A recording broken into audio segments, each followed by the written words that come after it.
بسم اللہ الرحمن الرحیم۔ ہم لوگ اپنے اطمینان اور سکون کے لیے کیا کچھ نہیں کرتے، لیکن اللہ تعالیٰ نے قرآن شریف کی سورہ رات میں ارشاد فرمایا، الا بذکر اللہ تطمئن القلوب، خبردار رہو، اللہ کی یاد ہی وہ چیز ہے جس سے دلوں کو اطمینان نصیب ہوا کرتا ہے۔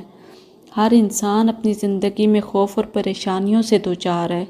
ہم امیدیں لوگوں سے لگاتے ہیں کہ وہ ہمارے مسئلے اور پریشانیاں حل کریں گے، لیکن یقین جانیے اللہ کے سوا اور کوئی نہیں جو بے قرار کی دعا سنتا ہے۔ اللہ تعالیٰ نے سورہ نمل میں بھی فرمایا، آمن یجیب المضطر اذا دعاہ ویکشف السوء، بھلا وہ کون ہے جب کوئی بے قرار اسے پکارتا ہے تو وہ اس کی دعا قبول کرتا ہے اور تکلیف دور کرتا ہے۔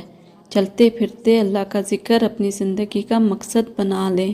یقین جانیے آپ اس کو یاد رکھیں گے تو وہ آپ کی دنیا اور آخرت سنوار دے گا۔